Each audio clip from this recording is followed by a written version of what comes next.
Welcome to the Jerusalem Connection Red Alert Report. I am your host, Amy Zawi. Today, joining us is Liz Becker, the co-founder of Strong Voices for Israel. Liz and I met over the last year virtually and I had the honor of meeting her in person in January at the Israeli-American Council Summit in Florida.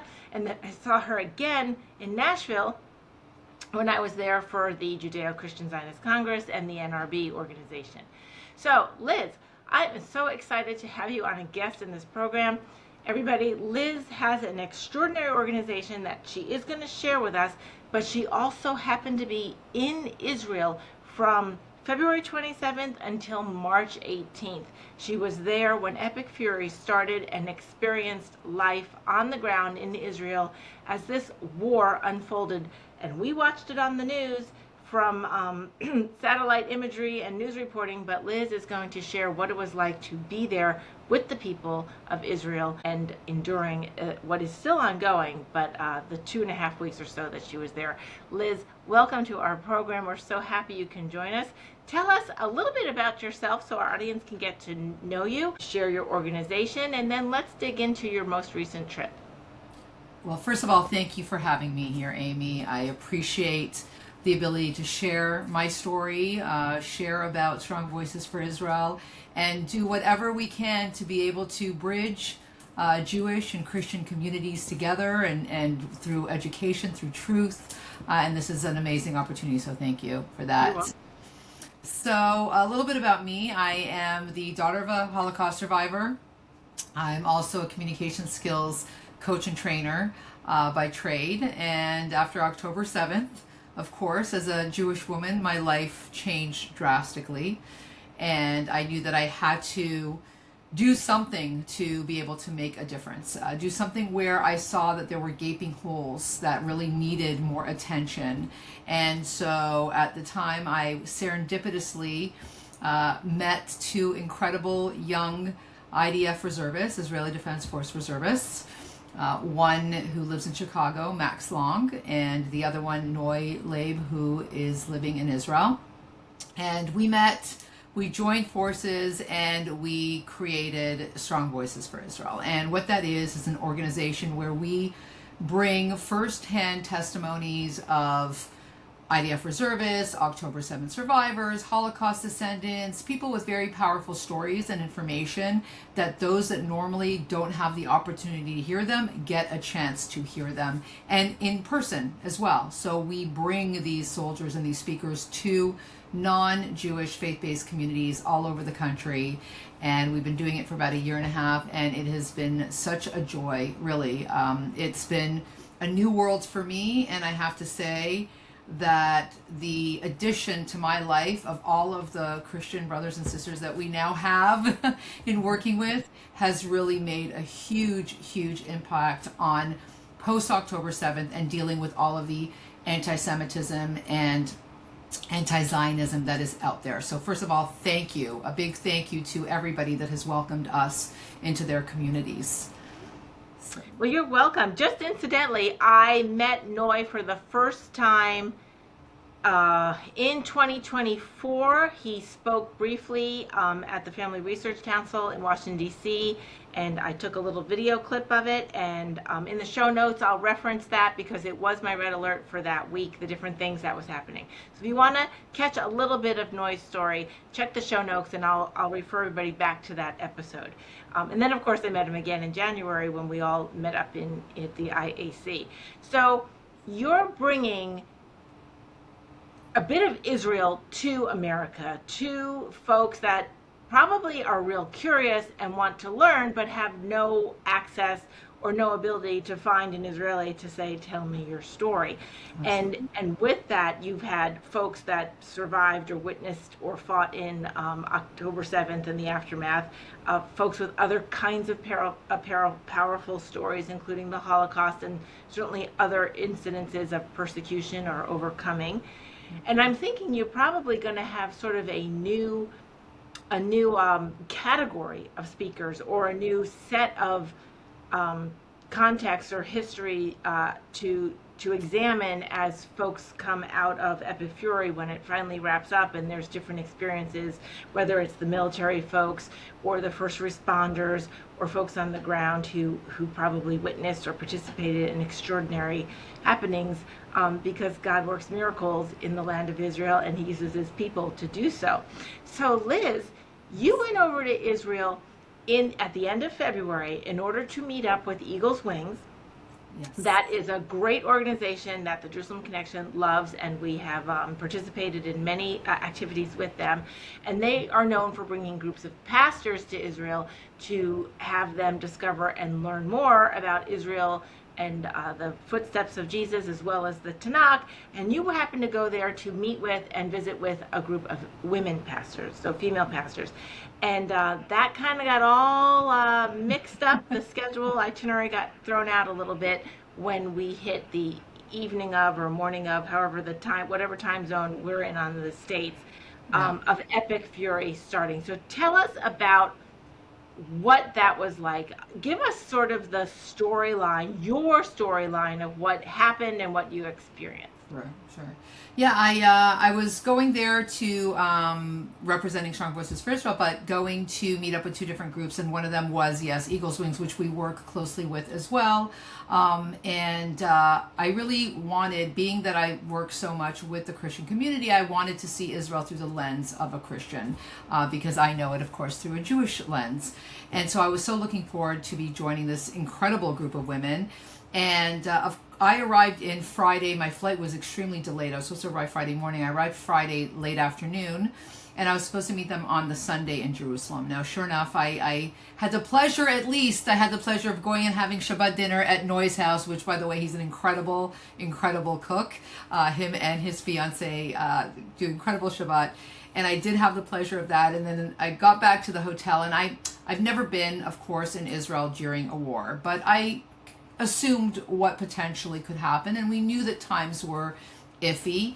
So I said, I'm going to prepare myself. I was at the hotel. I'm going to prepare myself and make sure that I have clothing nearby, and that just in case something happens in the morning, knowing I knew already where the shelter was in the hotel, where I'd have to go. And sure enough, I can't remember, I think it must have been 6 o'clock in the morning, 7 o'clock in the morning, something like that. I got woken up by the alarm and started the process of learning what it was like to be in Israel during these alerts and during the war. And I will tell you that it's an experience that you can't even imagine at the forefront, but depending on your emotional state regulation and your ability to cope, it starts slowly becoming the norm. It starts slowly becoming pattern, right? Like a pattern, like a habit of knowing exactly how to handle it. The hardest part really is the sort of that trigger of the sound of the alarms. Now, what happens is you first of all, the bombs, the missiles that were coming in, since they're coming in from Iran, there is notice. So you have about 8 minutes of 8 to 10 minutes sometimes notice that you need to start to find shelter. And then when it's about a minute and a half away to impact, that's when you get the sirens going and you really need to get somewhere quickly. So we had time to be able to get to the shelters, and in the hotel that I was staying at, they usually have shelters on each floor, or one on the first floor. I was going to the one on the first floor, and you're sitting there waiting. You're waiting with other people, and you're waiting in a moment that you have no idea what to expect, especially as an American never having, this is usual for Israelis, and this was the craziest part of it all, is that this is usual for them to have to stop their lives, stop their sleep, because this is happening all throughout the night. And I was actually recording this because I was sharing it on Instagram every day. Almost every single alert that we had, I would share it because I wanted people to understand how traumatizing this can be and how disruptive it is to one's life. And I wasn't there with any children. I wasn't working. I was just in a hotel, and it was still tremendously disruptive and difficult. again, becomes norm, doesn't mean that it's not difficult, right? So Right.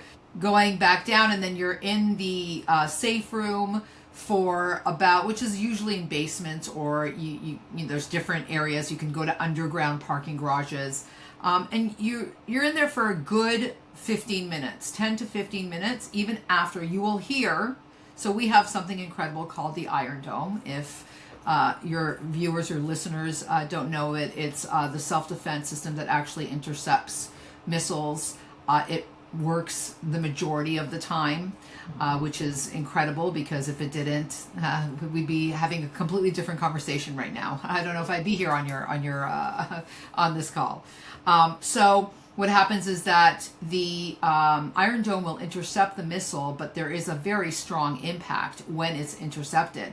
So you hear that boom that sounds pretty similarly to an actual boom, that there's an impact. And I've heard both. You would hear them all the time, because central Israel is a big target that is continuously being bombarded.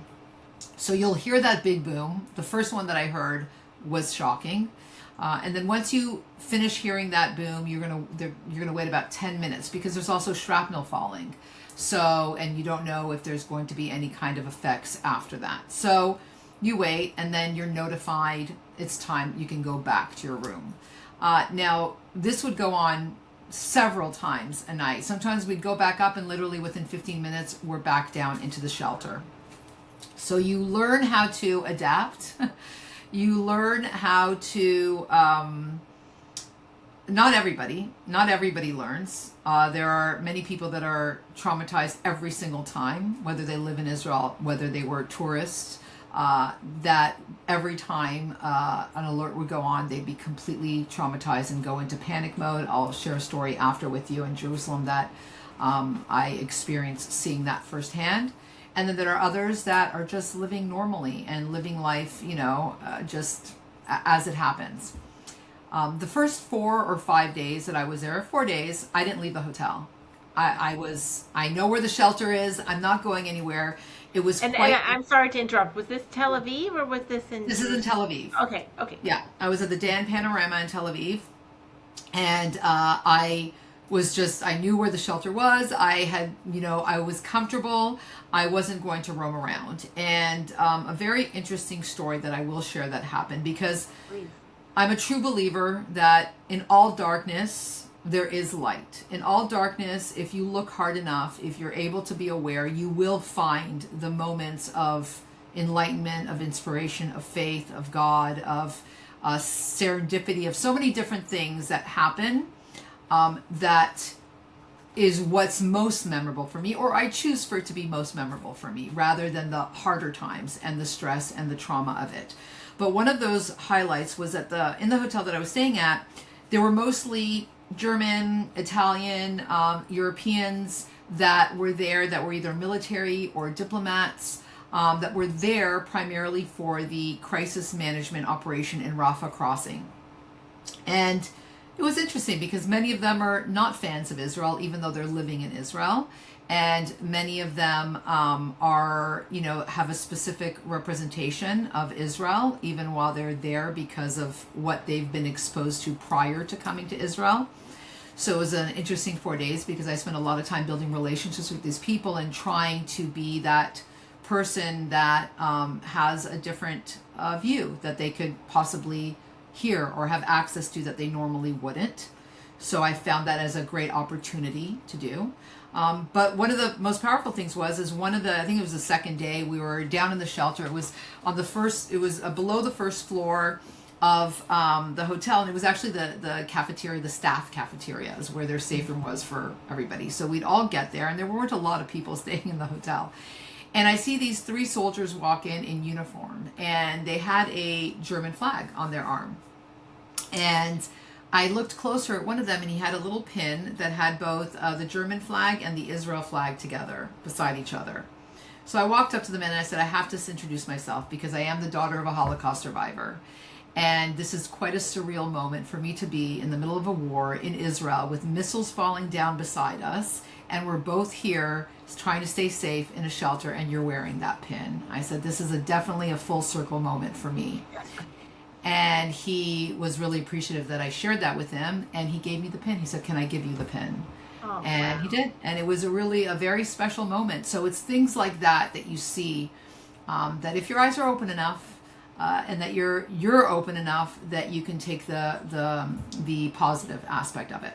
So Beautiful. yeah, that was pretty much going in and out of the shelters. After about 4 days, luckily, Max has a best friend who is a reservist as well, a lone soldier, who he sent to the hotel to come get me out. We went for lunch.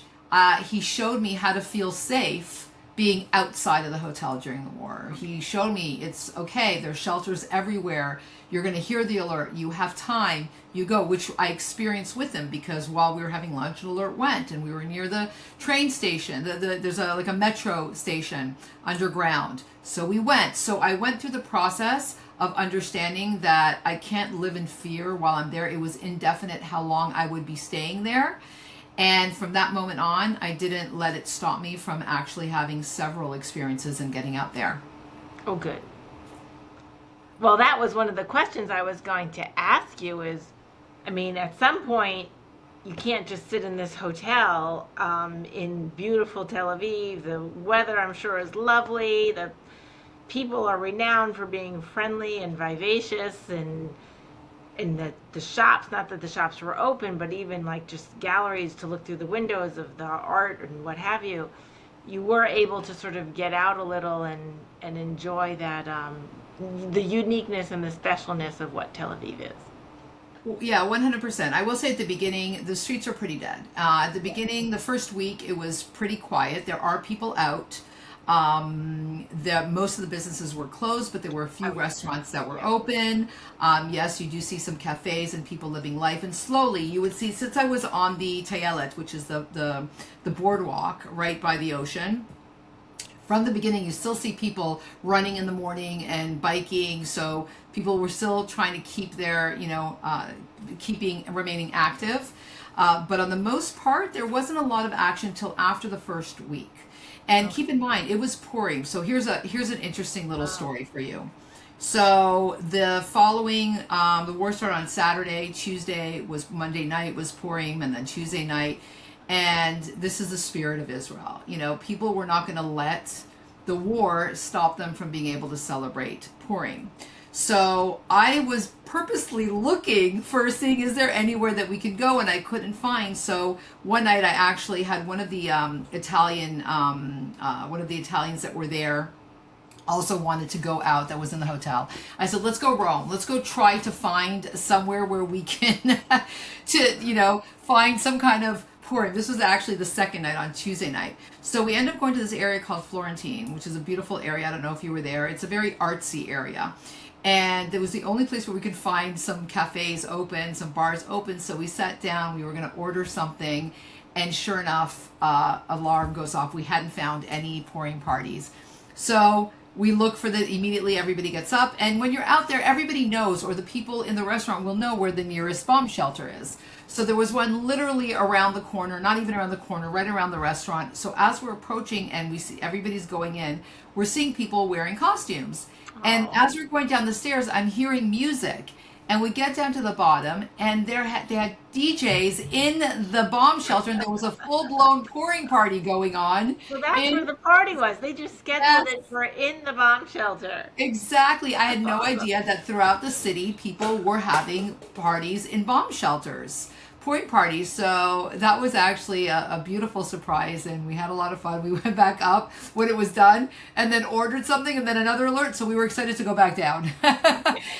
So yes, that was an interesting. So the first week was like a little bit iffy, but then the second week, more things start slowly, progressively open up. And yes, people are living their lives, Amy. They have to. They're used to this, but it doesn't mean that they're not traumatized. So I'll give you an opposite example. So in my hotel, the basement, I had moved hotels, same area, but the basement had mattresses. So the bomb shelter in the lower floor had mattresses there for the hotel guests. And there were families that lived nearby that had young children. One had a 5-day-old baby, so they left their homes because they didn't have a shelter in their home. They'd have to walk to one. And they were basically living in the first floor. They had hotel rooms, but they were going down, and at nighttime, they would sleep in the shelter so they wouldn't have to be woken every hour with their children. So it's tremendously disruptive to the people's lives that are there. No matter how much they're living and trying to live normally, they're not. The kids are out of school. Some of them are working. Some of them can't get to work. So it's such a mix, Amy. It's such a mix. And so it's hard to define that resilience in one package, because yes, Israel is protected and Israel is resilient and Israelis are incredible and they know how to make the best out of every situation, but it does not mean that they're not being tremendously traumatized and affected. They still endure the pain. The pain is still there. Yes, very much so. They just, sometimes that from the outside looking in, y'all make it look easier than it is, and that is because of the idea of, okay, well, let's just schedule our Purim party in the shelter so that A, no one can complain about the music noise, and B, we don't have to move. I've heard reports of folks moving weddings and maybe scaling back the scale of a wedding because of the different rules in place about, numbers of people gathering. Exactly. But that didn't stop, things from still moving forward, like weddings, probably bat mitzvahs, bar mitzvahs, and everything. So you had this time in Tel Aviv. Did you go anyplace else in Israel? I did. I went, was very blessed. Unfortunately, so one of my friend, Eli, who's the lone soldier, as well as Max, were both, and Noy. Max was also he came shortly after to Israel because he was called back to the reserves. And Noy, they were all serving. So Noy was up in the north by Jordan, and we had to drop off Eli because he was going into Lebanon. And Max still had a couple of days before he was going, because he was going to Gaza. So everybody was all over. So I drove up with Max to drop off Eli, and then we also went to visit Noy on his base. So that was a very, very special experience for me. I've worked with these young, amazing men that are heroes and warriors. And this was the first time that all three of us were in Israel together. And I was able to see firsthand, what these young men sacrifice, what they do, and to be able to jump from, they run Strong Voices, they run companies, they run businesses, and for them to have to stop in the middle of their lives. Noy is newly engaged, he's getting married soon, stop their lives, drop everything to go to these bases. I mean, this is not, this is rough situations, risking their lives. I've always had tremendous respect for the IDF. I've always been a Zionist. I'm doing this because of it, but the level of respect that I have just quadrupled if possible. And I wish that every one of your listeners could understand this and understand the importance of supporting the IDF and supporting, because they're not just protecting Jews. They're protecting every Israeli that lives there, including the Christians. They're protecting every holy site, including the Christian sites. They're risking their lives for us and for our safety. And it's just it was a privilege. People say to me, "I'm so sorry you were there." People were, saying, "I'm so sorry you're stuck." And I said, "This is a privilege that I am here." And if I could have stayed longer, I think I would have, Amy, really. Wow. That was actually one of my questions. Were you one of those folks that was just trying to figure out how to get back, or were you more like a come what may, I'll get back when I get back, or if I could stay? And you just answered the question. You would have if you could have. So sure. If I didn't have a business to run outside of Strong Voices, which I do, and family, I would have just let it be as it would, whichever way it would fall.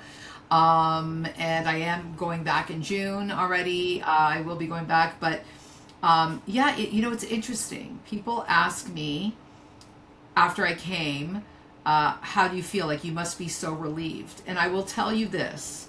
I felt, as a Jewish person, safer in Israel while missiles were falling beside me than what's going on here in the United States right now and in the world, and the level of anti-Semitism and the level of hate and the level of issues that both of our people have, that both Christians and Jews have right now.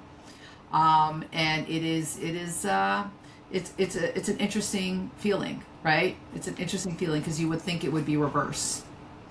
I mean, to go back to what you're saying about Noy and Max, they're not just defending, like you said, all of Israel, the holy sites that the Christians cherish, the non-Jewish Israelis, the Arabs, the Christians, etc. They're really, and it's not, I don't think it's hyperbole to say that they're actually defending Western civilization, Judeo-Christian values and goodness. And which is all, I mean, we say the phrase Judeo-Christian, but the Judeo is first, and that's for a reason. It is from which all good things that we can manage to do on this planet and nations can manage to function with come from. And to your point, I think the forces that are after Israel and the Jewish people, it's that phrase that I've heard from the Quran. It's first the Saturday people, then the Sunday people, and this is our fight too. And the other thing is that Israel's calling as part of, the family of God. Israel was set apart to be a nation that's not like all the nations, and it's set apart to be a blessing to the nations, and we need to cherish that blessing. I mean, Israel does so much, not just on security and counterterrorism and being literally on the front line of countering and taking down terrorist missiles and whatnot.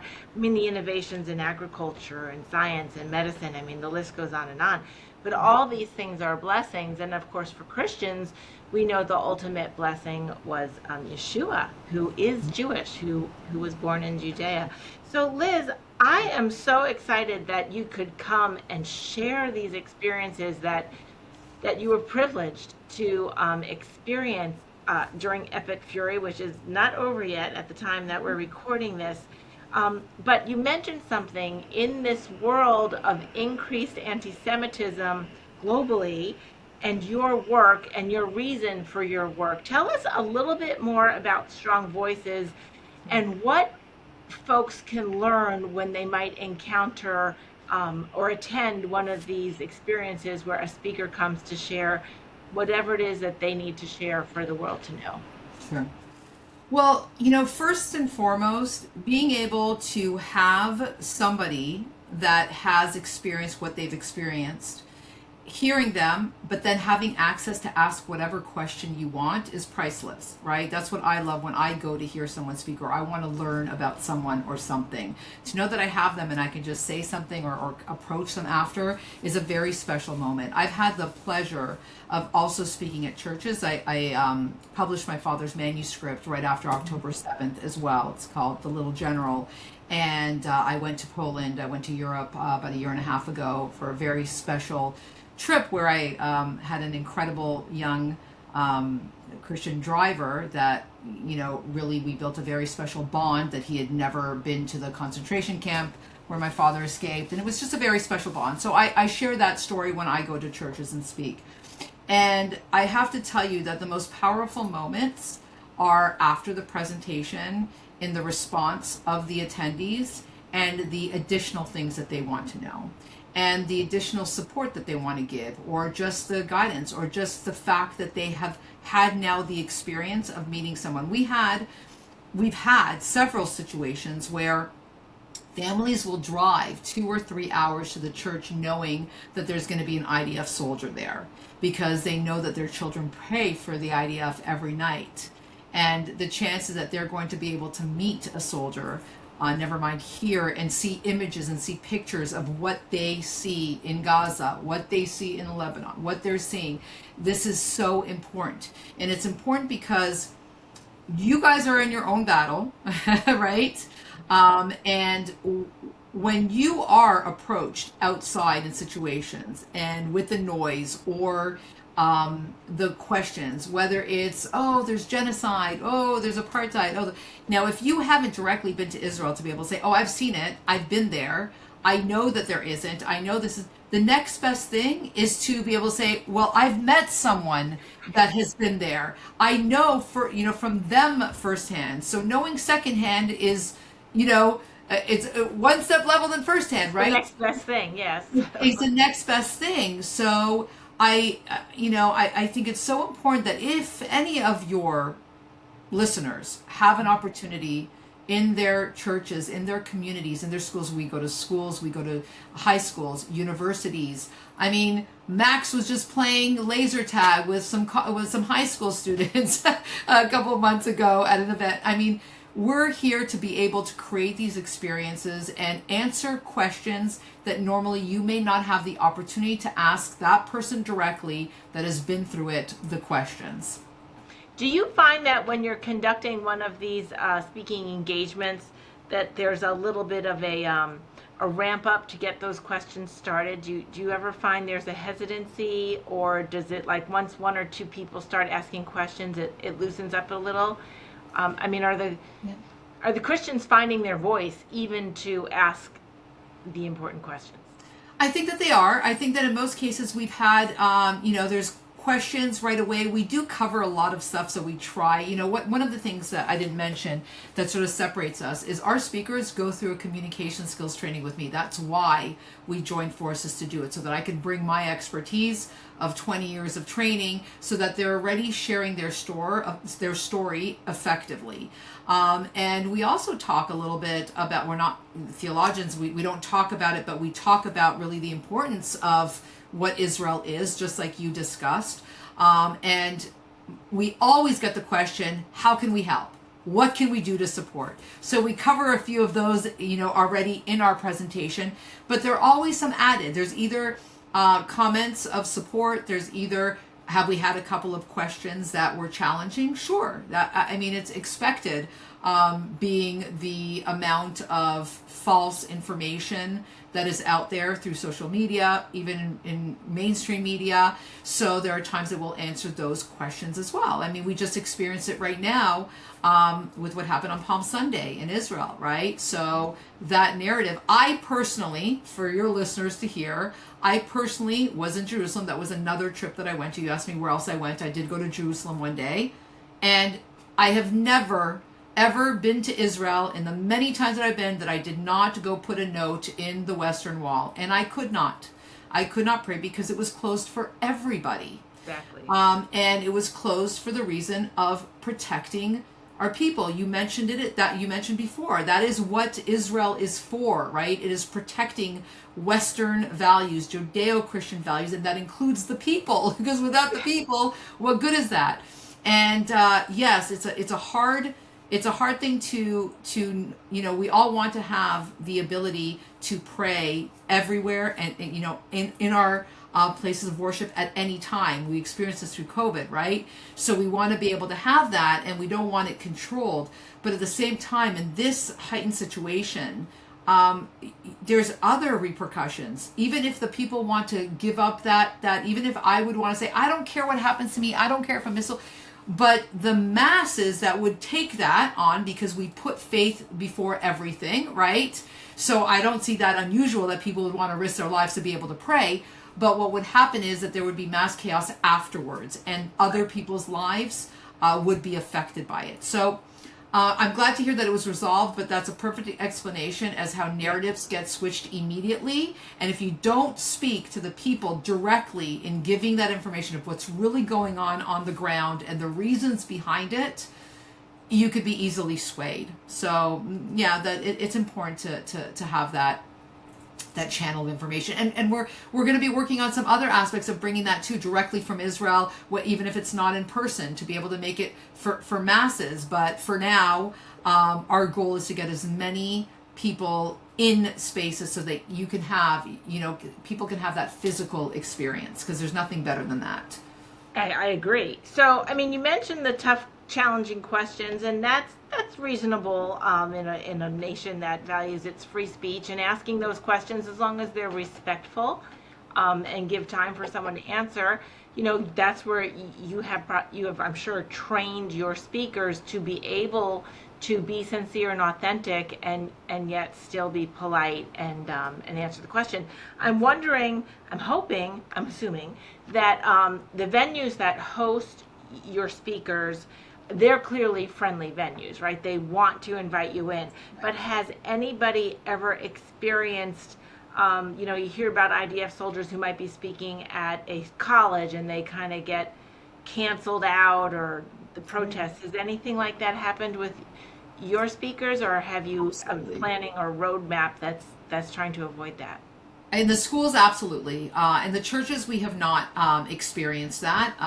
We've experienced a couple of questions, a couple of challenging questions, but sometimes it's based on theology, which we're not equipped to answer. So that's why there's a pastor there that is there to help answer specific questions. Now, in Max, I don't know if you're familiar with Max's story. So our other co-founder, Max Long, he goes to DePaul University in Chicago. Oh, wow. And a year and a half ago, he would be going out once a week outside with a sign just saying, I'm an IDF soldier. Let's talk. Let's have a conversation. Ask me anything. And he would have really great conversations, even though the sentiment on that campus is very anti-Israel and very anti-Semitic, until one day he got attacked. And it was actually all over the news. It got national publicity. He was attacked badly with another young gentleman, a Jewish gentleman that was standing with him, and they had caught one of the perpetrators. They were arrested. He just accepted a plea deal, but the one that actually attacked and assaulted him is still missing. But anyway, the point is that Max directly experienced this, and many of our speakers, Noy, used to table at colleges all the time. Tabling is just setting a table outside and answering questions, just like Charlie Kirk would do and things like that. And there are constant debates because there's a tremendous amount of ignorance, and people will come up just to try. They don't even know what they're talking about. Some of them are being paid just to do and to protest and to elicit and fight and create and just be adversarial. And they come up all the time and they say terrible things. So our speakers are equipped. They're equipped to know how to handle that. We don't really table. We don't send our guys to table. We send them, like you said. I am a believer that our focus, we don't want to convince and change people's minds right now. We want to be able to help all of those that are already loving Israel and already believers in the importance of protecting Israel and supporting Israel. That's who we want to focus in on, because we want to be able to give to them, right? Give back. It goes both ways. Exactly. And I'm glad to hear that the churches and the pastors that host can help out with some of those theological questions that folks may have. Clearly, your speakers who are sharing their experiences can answer questions that kind of counter the news narrative out there, right? Israel's killing babies in Gaza, or, spitting on Christians on the Via Dolorosa. That's where they can say, well, no, that's not how it happened. And to your point about Palm Sunday, this has come up a lot in the last few days. And I do know for a fact that, and I've been telling people that the security rules, kind of like COVID, limited the amount of people that could gather in any given place. You had to always know where you were and relative to a bomb shelter. And you could only imagine if thousands of Christians were proceeding down this little narrow street in Jerusalem and something happened and there was carnage, and there has been shrapnel and missiles that have gone on the old city. Then it would have been, Israel closed the western wall to their people, but then let them go, and they were targets. So no matter what would have happened, it would have gotten twisted up. Exactly. But to Israel's credit, they had one blanket policy, and they applied it. No matter how it looked out, people are going to twist it up. But at the same time, like you said, if someone says, well, I don't care, I'm going to go pray, but what about that poor first responder that has to kind of, clean it up when it's done? You want to minimize the trauma for everybody that's left as well. So Liz, if we have educators or church leaders or Sunday school teachers or what have you that are interested in learning about how to contact you and book a speaker, Strong Voices for Israel, how can they get in touch with you? Do you have a website? Absolutely, strongvoicesforisrael.org. Can't get easier than that. That's right. Yeah, and you'll see on the page, you'll be able to send us a request if you want to book a speaker, and we're happy to help in any way we can. That is our Great. goal. That's great. So folks can also learn more about what you do and even contribute to helping your mission, even if they're not in the position to host someone, correct? Absolutely. You can donate if you'd like to. My father's story, if anybody's interested in hearing a testimony of a Holocaust survivor who was a partisan, on Amazon, The Little General by Robert Bolick Becker is on there too. Many of the, it was interesting for me. Last church that I was at was in Decatur, Illinois. Amazing church, amazing pastors, and right away after, the younger generation, the 14 and 15-year-olds and 13, they all swarmed me and they want to learn more, and they know about Anne Frank, and I was so surprised that generation was just really wanting and yearning to learn more about the experiences of the Jews during that time. So it was very, very heartwarming for me. That's heartwarming for me to hear, because we're very concerned over here in our camp about our next generation. There's a lot of cynical ones out there, and just to swallow the TikTok poison. Correct. And hopefully when you get those earnestly seeking 14-year-olds who are not already on social media because their parents are good parents, it's beautiful that they want to know more. I do have one other question about your experience in Israel as you were dealing with the bomb, the sirens, and having to get shelters.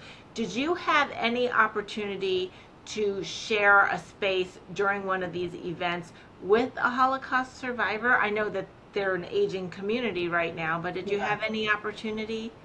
I don't think so. I'm trying to remember. I was in so many, I was in so many shelters, Right. that I don't think that I don't think I had any experience with a Holocaust survivor there.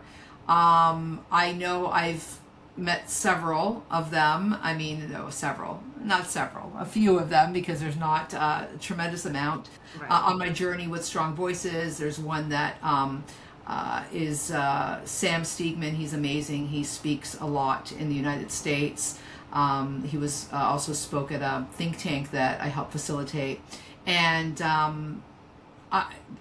I know for a fact that I'm grateful that my father is not alive to see what's going on today. So I can't even imagine what they're feeling.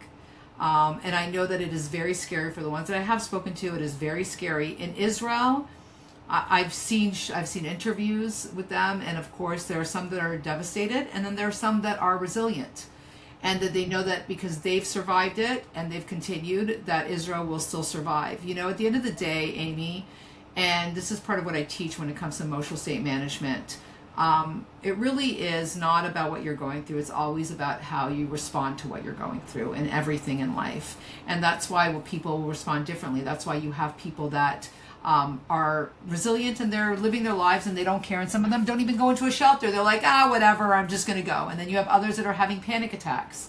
Right. Which actually the story that I wanted to share about that really briefly is when I was in Jerusalem, when we arrived, there was an alert on the highway. And once we got into the city, normally, as I said, we have like 8 minutes. Well, this one we didn't have as many minutes. We were cut short. So as we got out of the car, a bomb was being intercepted right on top of us. And it was, I can't even explain to you the sound and the noise.